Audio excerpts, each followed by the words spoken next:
सिद्धिभ्ये ओम नमः सिद्धिभ्ये ओम नमः सिद्धिभ्ये नमो अरहन्ताणं नमो सिद्धाणं नमो आयर्याणं नमो वज्रायणं नमो लोये सौसाहुणम्।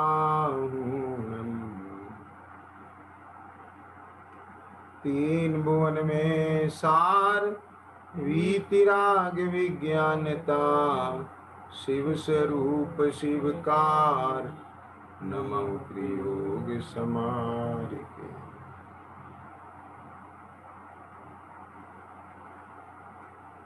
छड़ाला जी के आधार से अपना स्वाध्याय चल रहा है और इस श्रृंखला में कल अपन ने जो चर्चा की थी कि जो जीवादि सात तत्व के संबंध में ये जीव के भाव भाषण का भाव रह जाता है, उसकी महत्ता बहुत ज्यादा है। माने ज्ञान में आना जरूरी है कि केवल शास्त्रानुसार जीवादि सात तत्वों को जान लेने से सम्यक दर्शन नहीं हो जाता है, क्योंकि जब तक एक जीव के जैसी पर्याय में अहमपना चल रहा है, ऐसा केवल आत्मा में अहमपना नहीं आता। और जैसे वस्त्रादि में भिन्नपना रहता है, ऐसे इस देह में भिन्नपना नहीं आ जाता, तब तक जीव अजीव तत्व की श्रद्धा नहीं कहलाएगी। तो कल है ना, ये कहा था कि यही विधि जो श्रद्धा तत्वन की, ये जो भेद रूप श्रद्धा होती है ना, तो इस श्रद्धा में अकेला शास्त्र से जीवादि सात तत्वों का स्वरूप जान लेना मात्र नहीं है कार्यकारी, बल्कि शास्त्र के अनुसार वह स्वरूप जानकर और फिर उसका भाव भाषण होवे, और भाव भाषण होने पर जो अपनी चेतना है वो सर्व ओर से सिमट करके अपना चिदानंद चेतन भगवान में मगनता को प्राप्त होवे, अंतरलीनता को प्राप्त होवे, समस्त भेद विकल्प छूट जाए और एक अद्वैत भाव अभेद भाव को प्राप्त हो, तब ये जीव का अपने आत्म तत्व का अनुभूति रूप है ना संवेदन होता है। तो है जहां पर ये बात कहेंगे पर द्रव्यन से भिन्न आप में रुचि सम्यक तो भला है, आप रूप को जान पनोसो सम्यक ज्ञान कला है, आप रूप में लीन रहे फिर सम्यक चारिश। हाल में आ गया ना। तो अब ये इस संदर्भ में अपन आगे बढ़ते हैं। देखिए, कल 7वें अधिकार के आधार से पृष्ठ 225 पर ये चर्चा चली थी कि किसी प्रसंगवश उसी प्रकार जानना हो जाए तो शास्त्रानुसार जान तो लेता है, परंतु अपने को आप रूप जानकर पर का अंश भी अपने में ना मिलाना और अपना अंश भी पर में ना मिलाना, ऐसा सच्चा श्रद्धा नहीं करता। ख्याल में आ गया ना। जैसे अन्य मिथ्या दृष्टि निर्धार बिना पर्याय बुद्धि से जान पने में व वर्णादि में अहम बुद्धि धारण करते हैं, उसी प्रकार यह भी आत्माश्रित ज्ञानादिक में तथा शरीर आश्रित उपदेश उपवास आदि क्रियाओं में अपनत्व मानता है। ये दो चीजें अलग अलग हैं, आत्माश्रित ज्ञानादि और शरीर आदि शरीर आश्रित उपदेश उपवास आदि। तो ज्ञान इन्हें भिन्न जाने कहने में भले ही आए, वो व्यवहार है, लेकिन ज्यों का त्यों में माने जो कार्य जिसका है वो उसका भाष्य, ठीक। तो वो अपनत्व बना रहता है। माने इसमें एक चीज और मैं आपको निकालता हूं, देखो ये जो अपनत्व वाली बात है ना, इसमें मालूम क्या चीज है, बहुत महत्वपूर्ण बात है। चिद्रूप पकड़ने की कोशिश करना बेटा, कि ये जो उपदेशादि और उपवासादि क्रिया है, ये शरीर आश्रित है। क्या कहा? शरीर आश्रित मतलब क्या है? उपदेश देने के लिए शरीर का आश्रय चाहिए। बिना शरीर के आश्रय के आप उपदेश नहीं दे सकते। आपको उपवास आदि करना है तो उसमें शरीर का आश्रय लेना पड़ेगा। बिना शरीर के आश्रय के आप उपवास नहीं कर सकते। विनोद जी समझना जरा ध्यान से बात। माने आप क्या समझ रहे हैं? आत्मा में लीनता का नाम उपवास समझ रहे हैं, या आहार भोजन नहीं करने का नाम उपवास समझ रहे हैं? समझ में आ गया ना? ये भोजन करना ये शरीर आश्रित क्रिया है, और भोजन नहीं करना ये भी शरीर आश्रित क्रिया है। तो इसने कौन सा उपवास उपवास माना? जो शरीर आश्रित है। सुनना ध्यान से देना। तो अब इसमें बहुत मार्मिक बात है, इसे आप पॉइंट आउट करें कि जिसका अपनत्व शरीर आश्रित क्रिया में रहेगा तो उसका शरीर आश्रय नहीं जाएगा। क्या कहा? नहीं समझ में आई बात? मैं और खोलता हूं इसे, बहुत मार्मिक बात है। अच्छा पॉइंट आ गया है ना? इसे इससे बहुत लाभ मिलना चाहिए आप लोगों को। देवेंद्र सुन रहे हो भैया क्या कह रहे हैं? कि ध्यान से सुनना, बहुत मार्मिक बात है। ये जो आत्माश्रित ज्ञान आदि क्रिया और शरीर आश्रित उपदेश उपवास आदि क्रिया, इनमें अपनत्व मानता है। तो एक तो अपन सामान्य अर्थ ये निकाल लेते हैं कि ये दो द्रव्यों की भिन्न भिन्न क्रियाएं हैं, इन्हें भिन्न भिन्न नहीं जानता है, इन दोनों को एक रूप अपनी क्रिया मानता है। समझ में आ गया? अब थोड़ा मैं इससे अलग जाकर के आपको इसमें से एक चीज बता रहा हूं, ये क्यों नुकसानदायक है ये बात।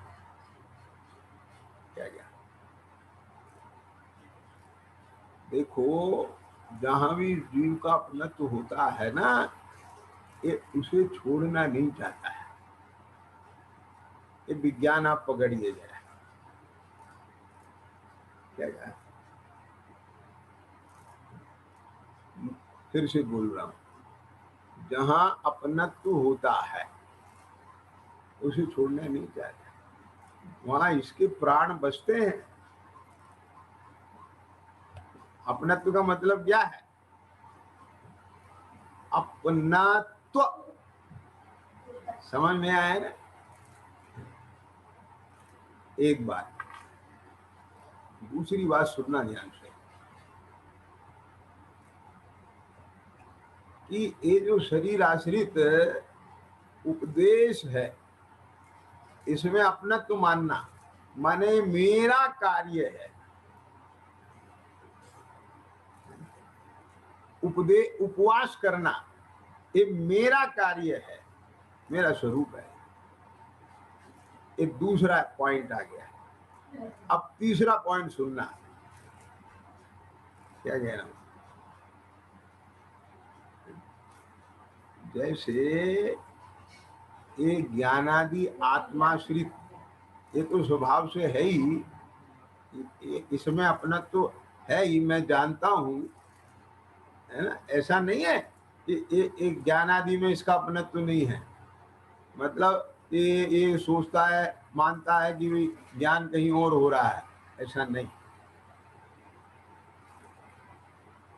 इसका जो अपनत्व पसरा पड़ा है ना, ये देह आश्रित क्रिया में, तो उससे क्या होगा वो मैं इशारा करूंगा, जरा पकड़ने की कोशिश करना।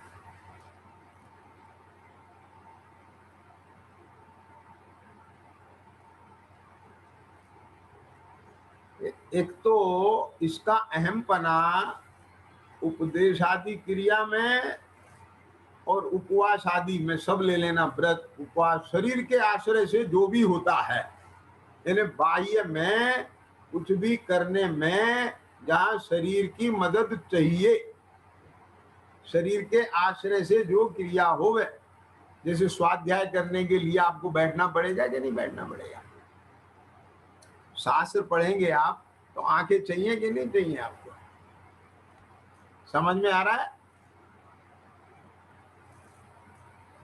बैठने की स्थिति बनना चाहिए ना, सुनने के लिए कान चाहिए कि नहीं चाहिए, आप बात समझ गए? ये सब शरीर आश्रित क्रिया में जाएगा।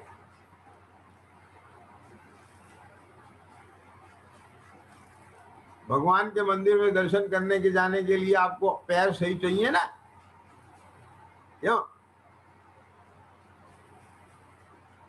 तो इन सब में अपनत्व मानने से क्या होता है? ये होता है कि ये किसी भी कीमत पे इस शरीर की स्थिति को, ख्याल में आ गया कि नहीं आया? कुछ भी होए तो इसके प्राण निकलते हैं, माने उसे अपने अनुकूल बना के रखेगा, अनुकूल रहना चाहिए। अब उसे अनुकूल रहना नहीं रहना वो किसके हाथ में है? शरीर के हाथ में है, आत्मा के हाथ में तो है नहीं। धनपाल जी बात पकड़ना जरा, बहुत मार्मिक बात बता रहा हूं मैं आपको।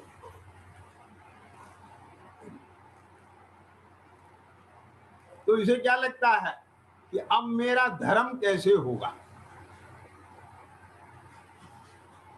बात समझ गए ना? यानी शरीर की हालत बिगड़ी और इसे ये लगा कि अब मेरा धर्म ध्यान कैसे होगा, तो मैं तो बेकार हो गया। तो समझे ना बात क्या कहना चाह रहा हूं मैं?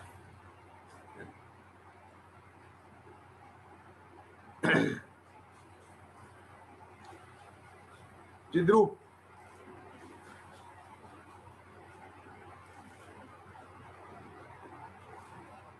नवंबर 2013 में जब ये एक्सीडेंट हुआ था ना, और ये स्पाइनल कोड के L1 में ब्रेस्ट फ्रैक्चर हो गया था, और ये शरीर का इस शरीर का जो नीचे का हिस्सा था पूरा पैरालाइज हो गया, तो उसकी सर्जरी हुई थी। और वहाँ हॉस्पिटल में सारे केसेस ऐसे ही थे, बेड से उठ नहीं पाए, कुछ नहीं, कोई सब स्थिति खराब। और सब मेरे को ऐसे ऐसे कान में रिपोर्ट पड़ती थी, सुनने में आती थी कि वो कुछ नहीं होता है, हाथ पैर बेकार हो जाते हैं, समझ लेना, और बस जिंदगी भर ऐसे ही रहता है। ख्याल में आ गया ना? मैं आपको बता रहा हूँ, मैंने बहुत आराम से देखा है और शांति से देखा है उस दशा में, उस उदय के बीच में। मुझे घबराहट नहीं हुई कि मेरा अब धर्म ध्यान कैसे होगा, कैसे होगा। मैंने इससे भी आगे के उदय विजुलाइज कर लिए थे। मैंने ऐसा विजुलाइज किया था धनपाल जी, क्या कि मानो ये शरीर मल मूत्र में लिपटा हुआ पड़ा है, लिसा हुआ सना हुआ पड़ा है बिस्तर पे। अब जब उठ नहीं पाए, हिल नहीं पाएंगे, पता नहीं चलेगा तुम्हें कब क्या हो गया है, तो अब यही दशा होने वाली है फिर तो अब वो सब में पड़ा है और मैं देख रहा हूँ, मैं जान रहा हूँ, और मेरे को क्या दिख रहा है कि ये सब होने पर भी मेरा बिगड़ेगा क्या? यानी मेरा तत्व ज्ञान, मेरी समता, मेरा जीवन इस शरीर के आश्रय से थोड़े चलता है, मेरा तो मेरे उपयोग के अधीन है। तो मुझे दिक्कत क्या है कि चाहे जैसा देह परिणमो, परिणम है, ये बिल्कुल उसको लेकर के कोई अर्थ ध्यान नहीं रहता था। समझ में आ गया ना? ये यानी मेरा धर्म शरीर के आश्रय से नहीं चलता, जो इसके बिगड़ने से मेरा धर्म बिगड़ेगा। मेरा मतलब समझ में आया ना? अब बोलो कितने ये अंदर में यदि ये एक क्लियरिटी ना हो और ऐसा भाषित ना हो और मुझे ऐसा लगता कि अब तो मेरा जीवन बेकार हो गया, अब तो मेरा धर्म ज्ञान कैसे होगा, ना मैं खड़ा हो सकता हूँ, ना मैं भगवान का दर्शन पूजा कर सकता हूँ, ना मैं शास्त्र पढ़ सकता हूँ, मतलब समझ गए क्या? नहीं समझ में आया? अब होगा क्या जीवन में? और मैं क्या देख रहा हूं, ये सब नहीं होगा तो भी मेरी आराधना बिगड़ेगी कैसे? क्यों? तो इनके आश्रय से थोड़ी है।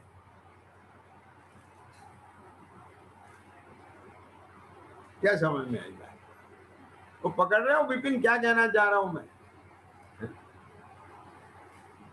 इसलिए मैं इस बात को पॉइंट आउट कर रहा हूं। बिल्कुल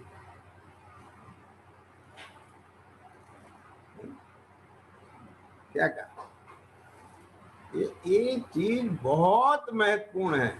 यहाँ तो एकदम हाथ पैर फूल जाते हैं। इस जरा जरा सा आपका मान लो बाहर में कोई उदय ऐसा आ जाए, अब हमारे धर्म का क्या होगा?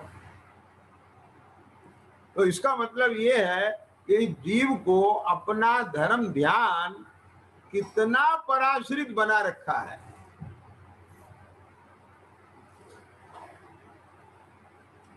क्या समझ में आई बात?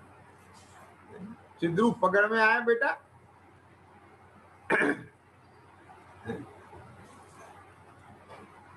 क्या माने इसका मतलब ये भी नहीं है,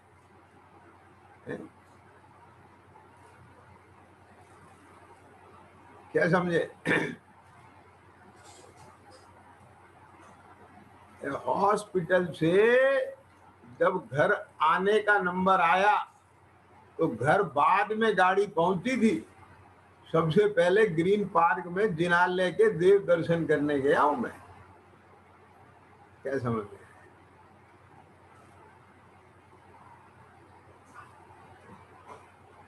और माने 20 दिन 18 दिन 20 दिन तो हॉस्पिटल में जैसे रहना पड़ा, लेकिन उसके बाद एक दिन देव दर्शन से वंचित नहीं रहा।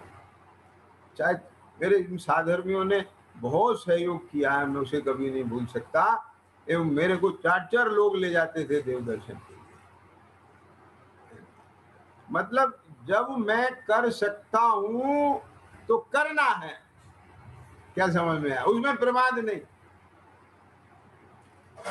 तो मेरा आवश्यक है बाह्य में, अब राग है, भाव है और बाह्य की अनुकूलता है तो है, लेकिन नहीं है तो मैं उसके आश्रित भी नहीं हूं। क्या समझ में?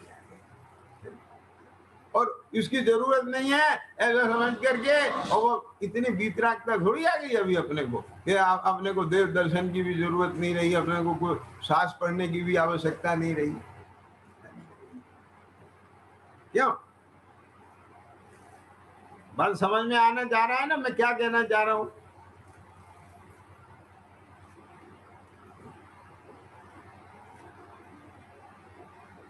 अंदर में एक बिल्कुल ज्ञान में एकदम स्पष्ट होना चाहिए।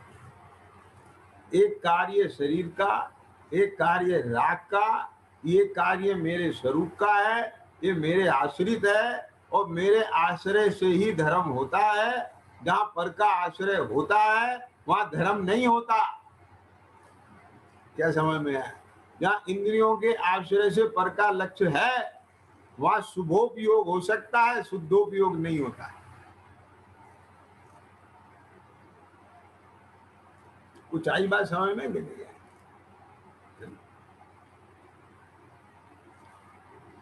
क्या कहा? तो आत्माश्रित ज्ञान आदि में और शरीर आश्रित उपदेश उपवास आदि क्रियाओं में, इन सब में अपनत्व बना एक साथ दिखता है। तो ये भिन्नत्व दिखना चाहिए ना। ये जहां उपयोग गुण मेरा है और मेरा कार्य तो जानना देखना है, ख्याल में आया। उसके अलावा मेरे जानने देखने में ये जो शरीर का परिणाम और परिणमन आता है, ये मेरा कार्य नहीं। क्या क्या ये शरीर का कार्य है, और जो ये पर लक्ष्य पूर्वक भाव हो रहे हैं ये राग का कार्य है, और इनका इसका भी देखना जानना जिसमें हो रहा है वो दर्शन ज्ञान का कार्य है। वो मेरा स्वरूप है, वो मेरा स्वाभाविक कार्य है। ये राग विकल्प व्यवहारिक कार्य है, और यहाँ जो शरीर का परिणाम है ये परद्रव पुद्गल का कार्य। ये खतौनी माने टेक्नोलॉजी, ये आपके ज्ञान श्रद्धा को बताती है, ख्याल में आए। और राग आदि कितना है और कितना गया है ये चारित्र को बताती है कि आपका चारित्र का परिणमन किस लेवल पर चल रहा है। ख्याल में आ गया ना। वास्तव में निश्चय से वो चारित्र ही धर्म है। क्यों? जितने अंश में सम्यक चारित्र है उतने अंश में निश्चय से धर्म है। मालूम है? ये सुनना क्यों कि चारित्र अकेला नहीं होता। सम्यक चारित्र वो सम्यक दर्शन सम्यक ज्ञान सहित ही होता है। आगे समझ में ना, तो वहां पर सम्यक दर्शन सम्यक ज्ञान सम्यक चारित्र की एकता है, और वो एकता वही धर्म है, वही मोक्ष मार्ग है। अब देखो, श्रद्धा तो पूरी एक साथ सम्यक होती है, मिथ्या होती है। ज्ञान सम्यक होता है या मिथ्या होता है, क्या समझ गए ना। लेकिन चारित्र में क्रम से पूर्णता होती है। यद्यपि ज्ञान की पूर्णता भी है ना केवल ज्ञान होने पर होती है, लेकिन उसका सम्यक पना, ये चौथे गुण स्थान वाले का भी मतिश्रुत ज्ञान सम्यक है, और छठे सातवें वालों का भी मतिश्रुत ज्ञान सम्यक है। ख्याल में आ गया ना। लेकिन चौथे वाले की जो चारित्र की स्थिति है, और जो छठे पांचवें वाले की है, और जो छठे सातवें वाले की है, उन तीनों की चारित्र की स्थिति एक सी नहीं है। ख्याल में आ गया ना।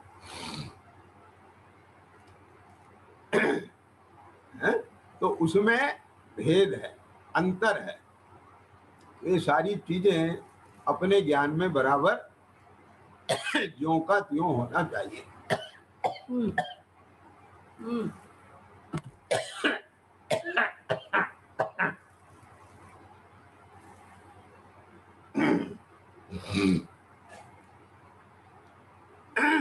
तो अब आगे देखो,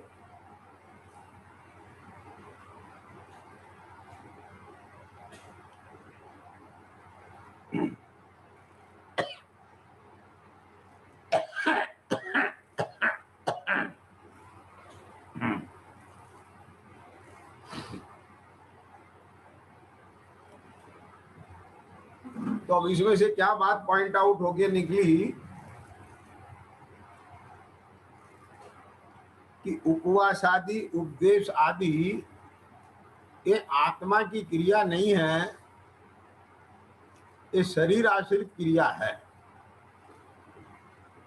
और यदि शरीर का परिणमन अपने अनुकूल नहीं है, माने उसूल योग्य नहीं है कि उन साधनादिक में इसकी सहायता से प्रवृत्ता जाए, तो कोई दिक्कत नहीं है। तो अपन क्या है, इसका सहारा नहीं लेंगे, दूसरे का सहारा ले लेंगे, है ना। अपने उपयोग को और अपन जो है दूसरे साधन से जो है अपने सन्मुख ले जाएंगे, पंच परमेश्वरी के सन्मुख ले जाएंगे। इसमें दिक्कत क्या है? बात समझ में आ गया क्या नहीं? अभी देह नहीं है इस लायक कि सीधे जिनालय जा सकें, तो कोई बात नहीं। अपन अपने उपयोग की एकाग्रता करके और भाव में अपने को जिनालय में ले जाएंगे, जिनालय को गे बना लेंगे, भगवान को गे बना लेंगे। क्या ख्याल में आ गया? दिक्कत क्या है? सब कुछ संभव है, इसमें सिर्फ अपनी पावर चाहिए। क्या समझ? देखो, ये चेतना में बहुत असीम सामर्थ्य है। जैसे सूरज का प्रकाश बिखरा पड़ा है और वो जो लेंस होता है, वो लेंस उस ऊष्मा को केंद्रीकरण कर ले तो आग जला देता है, और नहीं तो इतनी सारी ऊष्मा कहीं आग नहीं लगा पाती। ऐसे चेतना, ये सारा इंद्रियों और मन के माध्यम से इसका इतना विकेंद्रीकरण रहता है, यदि वो सब ओर से सिमट करके एकाग्रता बन जाए इसकी, तो क्या नहीं कर सकती। क्या समझ में आ गई?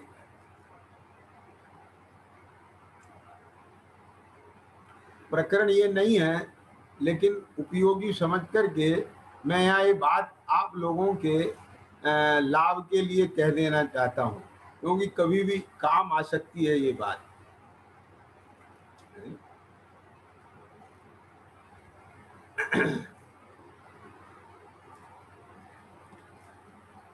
देह तो पड़ी थी हॉस्पिटल के बेड पे, धनपाल जी, और जिस रात सर्जरी उससे अगले दिन की बता रहा हूँ। और मैंने स्वर्ण भद्र कोटोक पर अष्टद्रव्य से पूजा की। हाल में और बहुत अच्छे से, बिल्कुल स्पष्ट। मैंने ऐसी स्पष्टता शायद कभी बनी। क्यों? क्योंकि वहां पर विकेंद्रीकरण नहीं था ना ज्यादा। बहुत अच्छा, भावना बहुत अच्छी थी, और सजगता थी बहुत ज्यादा। क्योंकि कर्म शत्रु का आक्रमण दिखाई दे रहा था। ठीक है। तो आपको जो करना है वो सब अपने उपयोग में करना है, उपयोग से करना है। मैं उपयोग स्वरूप हूं ना, मैं तो उपयोगवान हूं ना। क्या क्या? देखो, एक चीज बताएं कि आंख कमजोर हो सकती है, उपयोग तो काम करेगा। कान से सुनना कम हो सकता है, उपयोग तो काम करेगा। ज्यादा तो काम ये आंख और कान ही ज्यादा आते हैं, नाक वाक की तो इतनी ज्यादा इंपॉर्टेंस होती नहीं है। और जीभ तो बेचारी चलती रहती है जैसी भी है। क्या समझ में आया? इतना हो सकता है कि आवाज बंद हो जाए, ठीक है ना, हाथ पांव काम नहीं करें, माने शरीर की कैसी भी स्थिति हो जाए, बिल्कुल जरा सा भी, तिलतुस मात्र भी आपको जरा सा भी टेंशन में आने की जरूरत नहीं। ये मैं प्रसंग पा करके इस बात को इसलिए कहना चाहता हूं,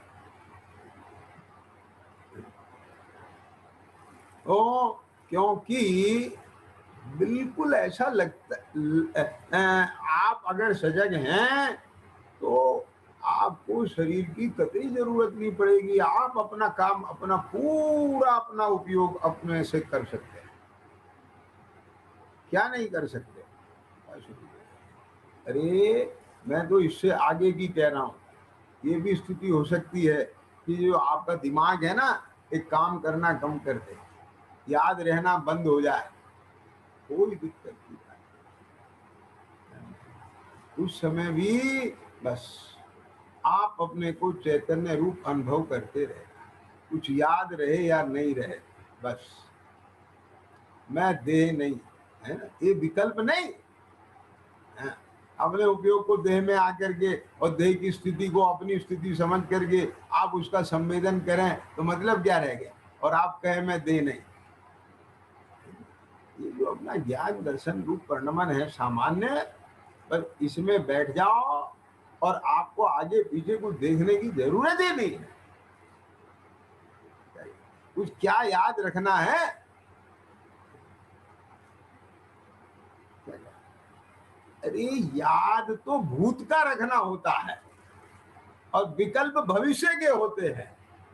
और जब वर्तमान में मैं हाजिर हजूर चेतन सन्मन में अनुभवन में आ रहा है तो उसमें याद रखने का बोझा क्यों?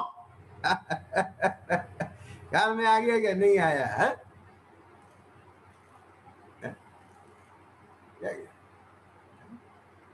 मुंह में तुम्हारे मिश्री पड़ी है और मिठास चूस रहे हो और उसमें याद क्या करना? कल की मिश्री मीठी थी ये याद करना कि जब अभी मिठास आ रही है और भविष्य का क्या विकल्प करना? तो मतलब ये है कि आगे पीछे कहीं कुछ भी आकुलता करने की जरूरत नहीं। चाहे जैसा देह परिणमे, है ना, किंचित भी विकल्प ना हो।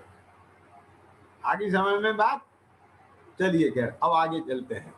मैंने इशारा कर दिया है, अब आप समझे। तो अब इसमें आगे देखो क्या कहते हैं, है ना। तो उपासादि क्रियाओं में अपनत्व मानता है तो ये देह में एकत्व बुद्धि रहेगी। एक मिथ्यात्व है, ये क्यों है ये भी तो समझ लो ना, क्योंकि ये आपको ज्ञान में आएगा तब आप इसका लाभ ज्यादा ले पाएंगे। देखो ये मिथ्यात्व इसलिए है कि देह की क्रिया अपनी क्रिया नहीं है, देह पर है। आप समझना चाहिए। अब हमसे बैठा नहीं जाता, अब सामायिक कैसे करें? क्या करें? मेरे बदल में समझ में आया क्या नहीं? जो बैठने को सामायिक मानता है, क्या कहा, जिसका देह की क्रिया में एकत्व पना है, अपनत्व पना है, अब मेरी सामायिक ही नहीं होगी, मैं बैठ ही नहीं पाता हूं, क्योंकि बैठने से सामायिक नहीं है। बात समझना। तो भी बैठने की क्या जरूरत है? आचार्यों ने क्यों लिखा है बैठना? क्या समझ में आ गया? ये सुनना, उसका भी जवाब है मेरे पास कि जो बैठ सकता है उसे बैठना, और जो नहीं बैठ सकता वो बैठेगा कैसे? और नहीं बैठेगा तो उसकी सामायिक नहीं होगी क्या? अरे पहले नंबर पर तो भाई साहब उसकी सामायिक 24 घंटे हो रही है, क्योंकि उसकी शरीर की स्थिति ऐसी हो गई है कि वो बैठ नहीं सकता, कंप्लीटली बेड रेस्ट है, वो बैठ ही नहीं सकता। और तो भी उसको आकुलता नहीं है, शरीर की ऐसी स्थिति होने पर भी उसके साम्य भाव है, तो उसकी सामायिक 24 घंटा है, आर्त ध्यान नहीं है, उसे संकलेश नहीं है। ख्याल में आ गया? पहला पॉइंट तो ये समझिए। और दूसरा पॉइंट ये है कि चरणान योग के अनुसार सामायिक काल में वो लेटे लेटे ही, है ना, बुद्धि पूर्वक अपने उपयोग को स्वरूप आश्रय में लगाता है। समझ में आ गया ना? अपना प्रतिक्रमण आदि करता है, प्रायश्चित आदि करता है, आलोचना करता है, तो उसका लेटे लेटे भी सामायिक है, क्योंकि सामायिक शरीर के आश्रय से नहीं होती, उपयोग से होती है। अब कोई कहे तो फिर तो हम तो लेटे लेटे ही करेंगे, तो हमारा कहना है बैठ के क्यों नहीं करेंगे? नहीं, बैठने की जरूरत ही नहीं है। तो हमने कहा बैठने की जरूरत नहीं है, तो लेटने में और बैठने में कुछ फर्क है? कैसे? तो यदि तू कहता है तो क्या फर्क है? तो बैठने में तकलीफ होती है, लेटने में आराम मिलता है, तो जब तुझे तकलीफ और आराम का भेद है तो समय क्या करेगा? क्या समझ? और यदि तू कहता है कि कोई भेद नहीं है तो हम कहते हैं बैठ के कर लेना। क्या कहा है? क्या समझ में आए? माने ऐसा छल ग्रहण नहीं होता। मैंने कई बार कहा, if you can do then you should do. क्योंकि शरीर के और अंतर परिणामों का निमित्त नैमित्तिक बना है भाई साहब। इसमें वहां जहां शरीर की मजबूरी है और वहां तेरी भावना है, जिस दिन भी शरीर अनुकूल होगा तो फिर तू उसमें स्वच्छंदता नहीं करेगा। क्या समझ में आई? मालूम है क्या होता है? सुनना धनपाल जी, कुछ लोगों का व्यापार फेल हो जाता है ईमानदारी से, तो अब क्या करें बेचारे, बड़े दुखी होते हैं वो, ये इतनी देनदारी है, करोड़ रुपया देना है, कैसे देंगे? अब सब कुछ चला गया, ख्याल में आ गया ना? तो उसको कहते हैं दिवालिया हो गई फर्म। दिवालिया हो गई कि नहीं? आजकल तो करने भी लगे हैं। क्या क्या? तो दिवालिया हो गई, कोई दिक्कत नहीं है, फर्म दिवालिया हो जाए तो चलेगा, पर तेरी नीयत का दिवाला नहीं निकलना चाहिए। क्या क्या? समझ में आ गया ना? फर्म का दिवाला बना तो हम सह लेंगे, पर नियत का नहीं सह पाएंगे। तो क्या होता है कि कुछ लोग तो पहले ही दबा लेते हैं और दे सकते हैं तो भी नहीं देते। उसने कौन सा दिया था, उसने कौन सा दिया था, तो चला था ना, तो अपना भी चलेगा। ठीक, अब वो हो गया सेटलमेंट कि भाई 1 रुपए में 25 पैसे देके और 40 पैसे देके निपटा दिया। अब निपट गया ना। अब मान लो 6 महीने बाद ही उसके पास करोड़ों रुपए की आमदनी होने लग गया, तो अब क्या जरूरत है, वो तो निपटेगी। क्या समझ में आ गया? एक कौन सी नीति है भाई साहब?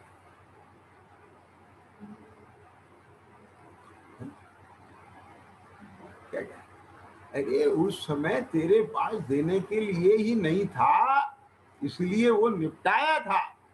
आज तेरे पास है तो तेरा कर्तव्य है, जिन लोगों का तूने खोया है उनके थोड़े ही कुछ है, उनका दे के चुका, निपटा उसे। क्या समझ में आ गई बात? और उसकी नीयत का दिवाला निकल चुका है ना। क्या क्या?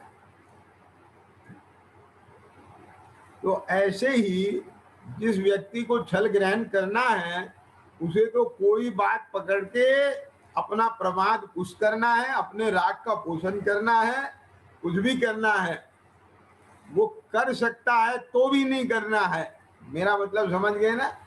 और जिसकी नीयत का दिवाला नहीं निकला है, केवल भरम का निकला है, वो 40 पैसे देने के बाद भी बड़ी शर्मिंदगी फील करता है और ये भाव करता है, हे प्रभु, यदि हमारे पास कल को होगा तो हम इनका जरूर देंगे। कुछ आया समझ में कि नहीं? क्योंकि वो 40 पैसे में निपटाना वो मजबूरी है, वो कोई आनंद की बात उसकी नहीं है कि मेरा 40 पैसे में निपट गया। क्या समझ में आ गया धनपाल जी? ये जो टोडरमल जी ने उदाहरण लिया है ना, एक कैसे कि किसी को दंड बहुत होता था, थोड़ा दंड हो गया तो थोड़े में दंड होकर के वो हर्ष मानता है, तो ऐसे यहाँ उसके 100 रुपए की जगह 40 रुपए देने में हर्ष नहीं मानता वो। क्या समझ में? क्योंकि वे 100 रुपए उसके हैं। यहाँ तो उसने प्रयास किया, उसने दंड कम हो गया, वो एक अलग विवक्षा है।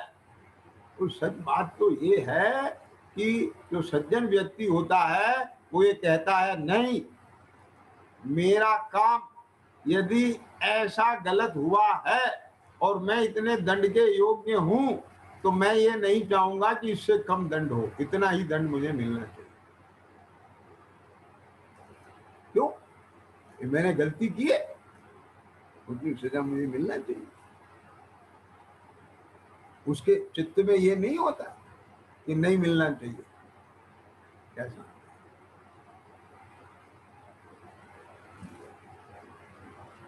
और यदि सजा कम हो जाए उसकी, ठीक है भाई, आपकी ऐसी इच्छा है, अपन तो इसका भी मिसयूज नहीं करेंगे, उसका भी सदुपयोग करेंगे। क्या में बहुत सारी बातें हैं। ये जिनागम जिन धर्म का मर्म और इन शास्त्रों का रहस्य, ये ज्ञान में आना, ये बहुत बड़ा सौभाग्य की बात होती है।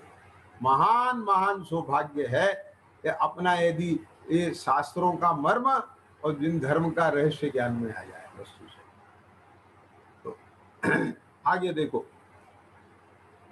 तो वो जहां अपनत्व मानता है उन क्रियाओं में, तो वो क्रियाएं यदि उसकी बिगड़ेंगी तो उसके परिणाम बिगड़े बिना नहीं रहेंगे। बात समझ में आ गया कि नहीं? तो अपनत्व मानना ये मिथ्यात्व कैसे है, ये अधर्म क्यों है ना? एक तो वो पॉइंट आ गया कि दो द्रव्यों की भिन्न भिन्न पर्यायों को उसने एक ही मानी, ये दोष तो है ही, लेकिन उसका रिजल्ट क्या आएगा, इससे क्या गड़बड़ी आएगी, ये विज्ञान मैंने खोला है। कुछ समझ में आया धनपाल जी? क्या? अरे दो द्रव्यों की भिन्नता है, तू मानेगा तब भी है, नहीं मानेगा तब भी है, लेकिन नहीं मानना मोह और दुख का कारण क्यों है? वो इसलिए है कि तेरे परिणाम आकुलित हुए बिना नहीं रहे। समझ में आया? तो बोली साहब वो तो तब होंगे ना जब कोई ये शरीर हमारे अधीन नहीं रहे और प्रतिकूल कर्म का उदय आ जाए। कि नहीं, सुन, अनुकूलता में भी ये कैसे, ये सुनना ध्यान से, जरा और मार्मिक बात कहता हूं मैं आपको, चिद्रू सुनना। देखो बेटा, उपदेश देना ये भी क्रिया है आचार्यों की, और अपने चारों तरफ से अपने उपयोग को समेट करके अपने स्वरूप में लीन होना, ये भी क्रिया है आचार्यों की। कदाचित धर्म के जीवों को कुछ उपदेश देके उनका भी भला करते हैं, है ना? आचार्यों का स्वरूप है ना, तो दोनों है। ठीक, अब इनमें से बोलो कौन सा धर्म है? उपदेश को व्यवहार से धर्म संज्ञा है, वो भी कदाचित धर्म का लोभी जीव दिखे और उसे देखकर उसे कुछ सुनाने का लोभ आ जाए, भाव आ जाए। क्या समझ में आ गया? वो कोई अपनी क्रिया नहीं है, वो कोई साक्षात धर्म नहीं है। अंतर समझ में आ गया ना? क्या कहा?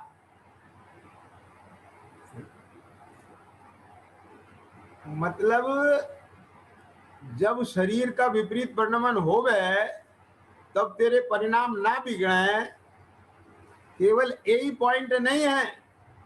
जब तू उपवास कर सकता है, उपदेश दे सकता है, सब कुछ कर सकता है, उस समय भी यदि तुझे ये अपनत्वपना है तो क्या दोष होगा, वो मैं बताना चाह रहा हूं।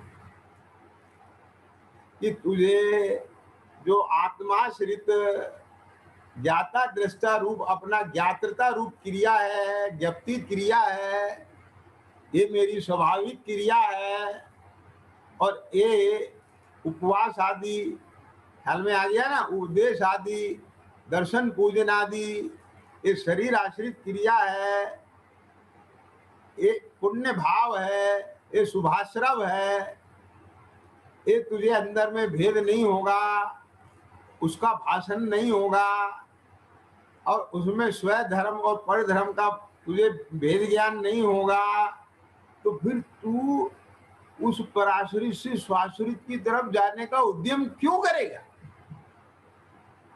ख्याल में आ गया ना?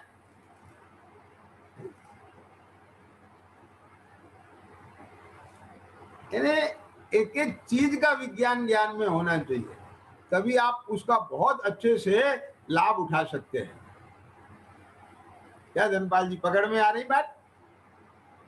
ये विज्ञान समझ में आ रहा है कि नहीं आ रहा है विज्ञान? तो देखो, तो उनमें अपनत्व मानता है।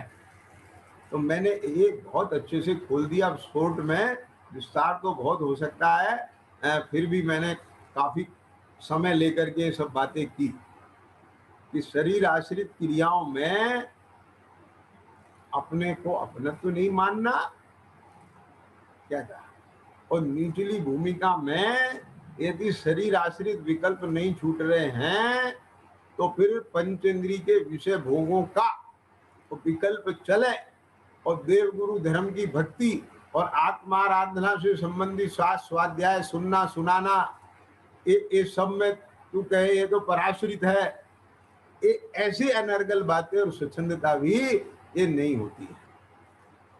बात समझ में आ गई है ना? तो अब आगे देखो क्या कहते हैं। कभी शास्त्रानुसार सच्ची बात भी बनाता है, परंतु अंतरंग निर्धार रूप श्रद्धान नहीं है। आगे ना लाइन में ये जितनी भी बातें करता है ऊपर ऊपर से शास्त्र में पढ़कर शास्त्र के अनुसार कर लेता है, लेकिन अंतरंग में निर्धार रूप श्रद्धान नहीं है, अर्थात उसे भाव भाषण नहीं है। इसलिए जिस प्रकार मतवाला माता को माता भी कहे तो भी वह सयाना नहीं है ना। अब कुछ लोग वैकल्पिक प्रश्नों के उत्तर देते हैं, टिक मार करते हैं ना, तो 4 में से उन्हें टिक करना है। अब उनने देखा कि मेरे को तो इनमें 25 सवाल है, एक भी नहीं आता, तो क्या करूं? तो सीधा एक लाइन से टिक लगा दो, सबके ए पे राइट लगा दो। अब 25 में से 2 4 5 तो ए होंगे ही ना। तब उसके मान लो 25 में से 10 सवाल सही हैं तो भी सयाना है वो, तो भी वो होशियार है? नहीं है, कुछ नहीं है, जीरो है वो। आगे समय में वहां तो भले नंबर मिल जाए क्योंकि एग्जामिनर देने के लिए बाध्य है, टिक लगा है, लेकिन यहाँ मौज मार में नंबर नहीं मिलेंगे। एक कौन देने वाला है या नंबर? कि कोई नहीं, एक वस्तु स्वरूप ही नंबर देने वाला है। एक कैसे कि जिसको भाव भाषण है, सुनना ध्यान से, भिन्नता भाष रही है तो उस भिन्नता के भाषने जन्य तद जन्य उसको शांति और निराकुलता स्वयं रहती है। क्या कहा? ये नंबर मिल गए उसे। और जिसको भिन्नता नहीं भाष रही है उसको तदजन्य निराकुलता शांति नहीं है। अब भले ही दुनिया उसे ज्ञानी और विद्वान और पंडित और साधु और सन्यासी मानता रहे। क्या समझ में आ गया? कुछ आ गई बात ख्याल में कि नहीं आ गई? ये तो यहाँ वस्तु स्वरूप है, ये बिल्कुल धर्म काटा। यदि आपके श्रद्धा का दोष है तो तदजन्य बंध और दुख होगा ही होगा। जितने अंश में आपके चारित्र का दोष है उतना होगा, और जितनी निर्दोषता आई है उतना नहीं होगा। ये तो बिल्कुल धर्म काटा, इसमें कुछ भी किसी से आपको नंबर लेने की देने की कतई जरूरत नहीं है। तो आप देखो, उसी प्रकार इसे सम्यक्ति नहीं कहते कि साफ दुनिया कहती है कि दुनिया के कहने से इसको सम्यक्त्व का लाभ नहीं मिल जाएगा तो मालूम और क्या होगा कि सुनना सम्यक्त्व तो है नहीं और दुनिया सम्यक्ति कहेगी और इसने भी अपने को सम्यक्ति मान लिया धनपाल जी, तो सम्यक्ति होने का सुख तो नहीं मिलेगा लेकिन भ्रम होने का दुख जरूर मिल जाएगा। ये क्या मिलेगा दुख कि सुख नहीं मिलना भी दुख है। क्या कह गए? इस स्वरूप के निर्णय का जो सुख है वो नहीं मिल रहा है, ये भी एक दुख है। और आप जो है उस भ्रम में संतुष्ट हो गए, ये महादुख है। आगे समझ में कि नहीं आगे? तो उसे सम्यक्ति नहीं कहते। तथा जैसे किसी और की ही बातें कर रहा हो उसी प्रकार से आत्मा का कथन करता है।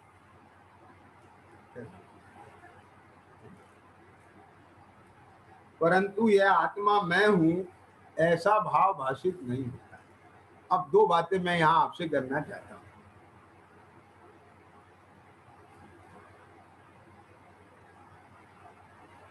आपके सामने कोई उस क्षेत्र की कहानी सुनाए या पढ़े या आप स्वयं पढ़ें जहां आप गए नहीं, जिसे आप जानते ही नहीं है, ठीक है, आप सुन लेते हैं, पढ़ लेते हैं। जहां आपकी आस्था नहीं है, कोई श्रद्धा नहीं है, सुन लेते हैं, पढ़ लेते हैं, दूसरों को सुना देते हैं। लेकिन एक ऐसा क्षेत्र है जहाँ आपकी श्रद्धा है, आस्था है, भावना है, अब आप समझ गए ना, आप जाके आए हैं, बार बार जाने का मन होता है, तो अब आप उसका कथन कैसे करते हैं? आप उसको पढ़ते हैं तो वहां का भाव भाषण आता है कि नहीं आता है? कुछ आगे बात ख्याल में कि नहीं आई?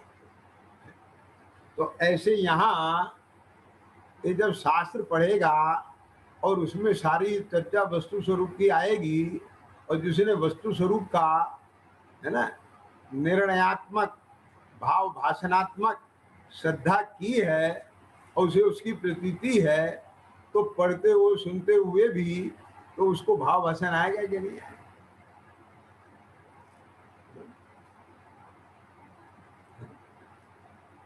एक माँ को आप किसी बच्चे की चिट्ठी बाज के सुनाओ, चिट्ठी सुनने वाली माँ है गांव में और बच्चा है बंबई में और चिट्ठी सुन रही है गांव में, लेकिन जिसकी चिट्ठी सुन रही है वो है बंबई में। तो सुनते सुनते माँ बच्चे के पास पहुंच जाती है।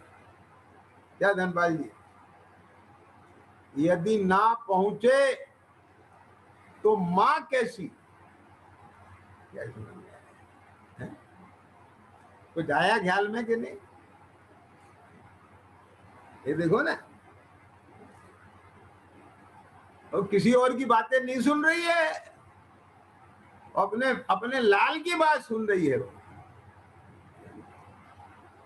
क्या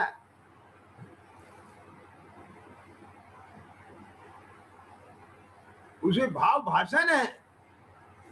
तो यहाँ क्या लिखते हैं पंडित जी? देखो, किसी और की बातें कर रहा हो उस प्रकार से आत्मा का कथन करता है, परंतु यह आत्मा मैं हूं ऐसा भाव भाषित नहीं होता। एक कहता है मैं आत्मा हूं, मेरी बात है, सुनना ध्यान से, क्योंकि शास्त्रानुसार निश्चय तो है ना। अब इसमें भी बारीक बात है, चिद्रूप सुनना मैं क्या कहने जा रहा हूं।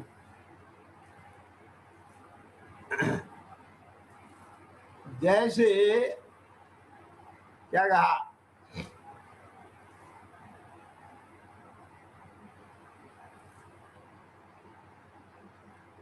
वो तीर्थ यात्रा में है ना,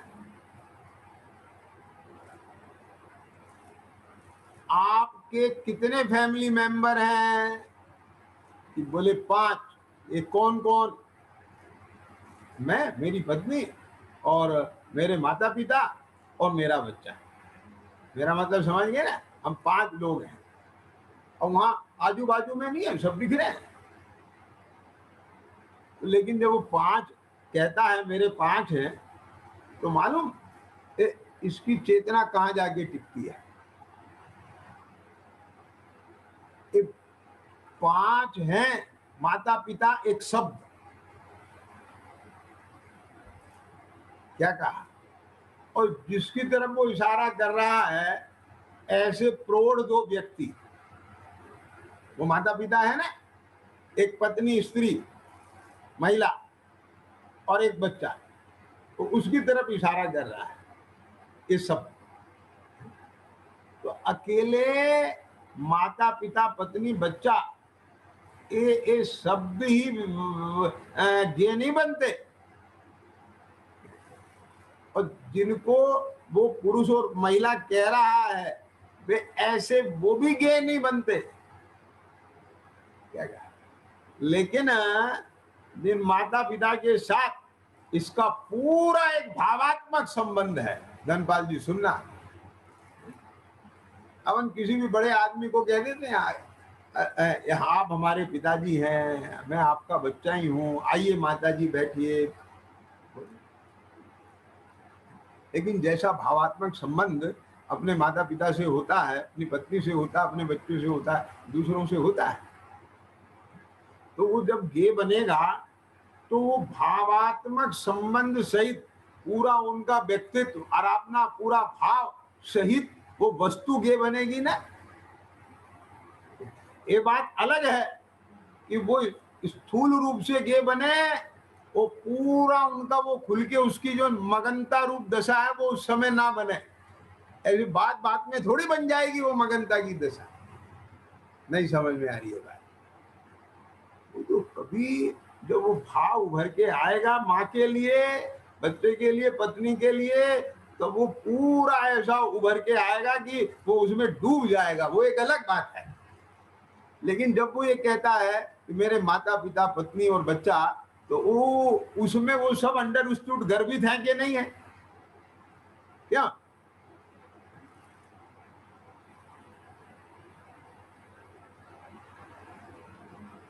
ये यहां, और अगर इसके नहीं है, क्या कहा, माता पिता और बच्चा पत्नी नहीं है, और इसे मान लो यात्रा संघ में जाने के लिए कंपलसरी है कि हम गृहस्थी को ही ले जाएंगे, फैमिली वालों को ही ले जाएंगे, अब इसे जाना था। अब इनने क्या करा, इनने 2 ऐसे आदमी पकड़े जो बुजुर्ग हो, क्या इस आप मेरे माँ बाप बन जाना। समझ में आ गया क्या नहीं आया? क्यों धनपाल जी, कभी कभी ऐसा करते हैं क्या नहीं सब लोग कि रिजर्वेशन अपना नहीं है, कोई दूसरा टिकट कैंसिल करा रहा है, अपन उसके नाम से यात्रा कर लेते हैं कि नहीं कर लेते हैं? तो बोलो, तब उन्हें माँ बाप बना लिया, और किसी को पत्नी तो चलो इसी की थी, है ना, अब दूसरे की पत्नी को अपन पत्नी क्यों बनना है ना? और एक को बच्चा था, तो हमने बच्चा बना लिया और चला गया यात्रा में। अब वो कहता है मेरे माता पिता है, मेरी पत्नी है, मेरा बच्चा है। समझ में आ गया? लेकिन उनके साथ वो भावात्मक भाव आ जाएगा उसका? बोल नहीं ना, समझ रहे ना बात को? तो ऐसे यहां भी सुनना, एक तो शास्त्र से जाना मैं शरीर नहीं आत्मा हूं, मैं आत्मा हूं, ये शब्द, मैं शरीर नहीं हूं ये शब्द। तो जब ये ज्ञान का गे बनाता है, मैं शरीर से भिन्न, ज्ञान दर्शन उपयोग, मैं आत्मा हूं, तो ये जो शब्द हैं ये गे बनते हैं। क्या समझ में है ना? और इसके बनते बनते इसको ऐसा निश्चय हो जाता है भूताविश पुरुष की तरह से, ध्यानाविश पुरुष की तरह से, मैं आत्मा हूं, मैं आत्मा हूं, मैं आत्मा ख्याल में आ गया। अब कोई पूछे आत्मा है तो कैसा आत्मा है, ख्याल में आ गया ना। तो ये कहता है जो जानता है, देखता है, अनुभव करता है, वो आत्मा है, होशियार है। वो जानना देखना कैसा होता है, वो अनुभवना कैसा होता है, ख्याल में आ गया ना। तेरे अनुभव में आता है तो उसे पहचान सकता है।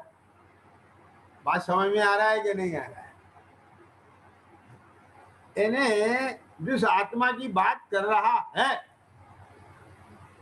वो उसका जो वाच्य है, वो जो भाव है, वो भाव मैं का पदार्थ है, वो तेरे ज्ञान का गे, उसका भाव ज्ञान का गे, और वहां तेरा उपयोग जाके टिके, टच करे, उसका संवेदन करे, तब उसकी बात करने वाला अलग है और ऊपर ऊपर से जान करके उसकी बात करने वाला अलग है। दोनों में भेद है। तो यहाँ ये कहते हैं कि वो बात तो कर रहा है लेकिन भाव भाषण नहीं। अब अंतर समझ में आता जा रहा है कि नहीं आता जा रहा है? क्यों? जैसे औरों को औरों से भिन्न बताता हो, ऐसी आत्मा और शरीर की भिन्नता की बातें करता है, लेकिन मैं शरीर से भिन्न हूं, ऐसा भाव भाषण नहीं होता है। शरीर में इस प्रकार की भिन्नता नहीं है जैसे कि नौकर के बच्चे में और अपने बच्चे में होती है। समझ में आ गया कि नहीं आया? जैसे सेठ के व्यापार में और अपने व्यापार में होती है। तो मतलब कहने का ये है कि ये जो आपका मुक्ति का मार्ग प्रारंभ होगा, क्या समझ में आया? वो इस भाव भाषण के बिना नहीं होगा।